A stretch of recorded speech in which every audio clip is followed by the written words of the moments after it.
Hi everyone, this is a collective tarot reading for the full moon in Aquarius that will be on August 9th. For some of you, the 8th, depending on where you live. And this is for lightworkers. So if you want more peace, love, health, and wealth in the world, you are who I am reading for.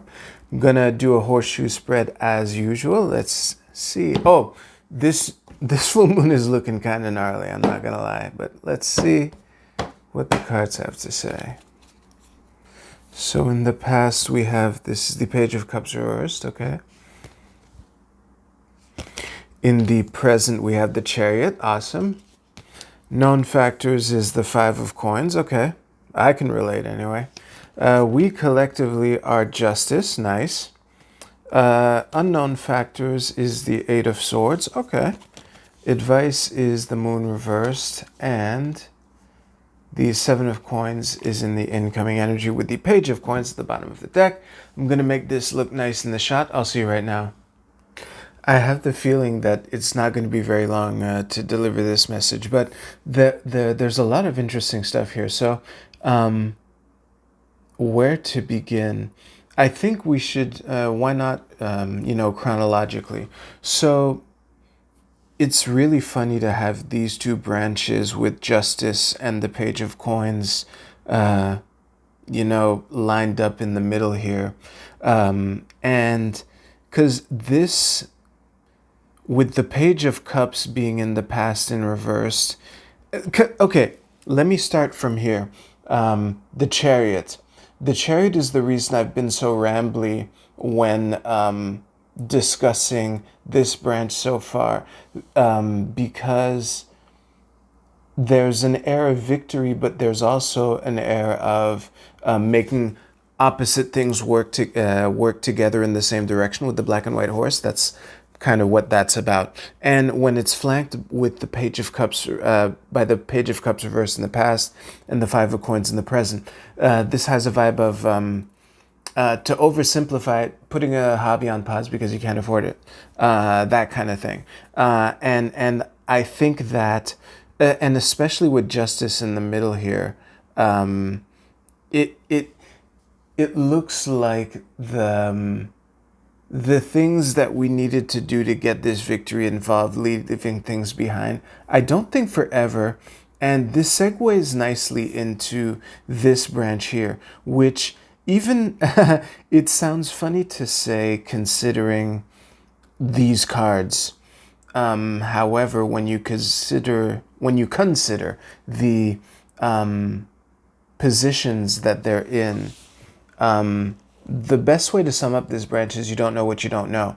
With the Eight of Swords and the unknown factors, Moon reversed as advice, and the Seven of Coins. It's there aren't many people whose favorite card is the Seven of Coins. I'll put it that way. Traditionally it's designed to be ambiguous on purpose, with the guy, looking at his harvest with that ambiguous look on his face. This one is has that vibe to it too. But the part of this that gives this reading overall a message, I'd say this reading is an acknowledgement of the struggles to get here, combined with a message of hope in the sense that you don't know what you don't know, these two cards together. Plus the 5 to the 7 here, there's a progression, which is nice. And circling back to something that I've mentioned more than a couple times, which is how fitting it is that Justice, especially this, the Crowley style Justice, which is called Adjustment in the Thoth deck, and is number 8. But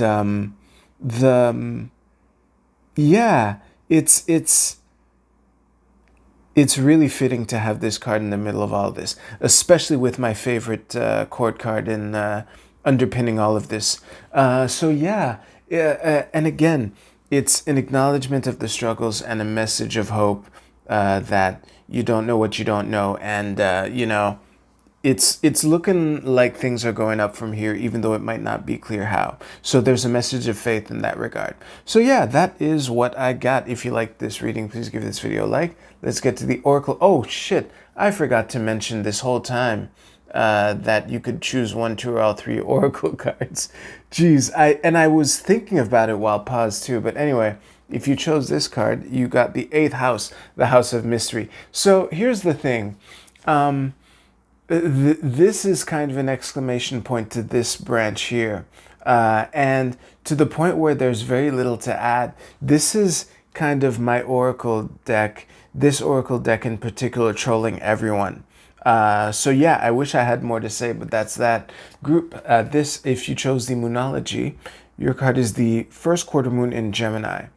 Speak your world into being. First of all, let me focus. I want to think about this for a sec.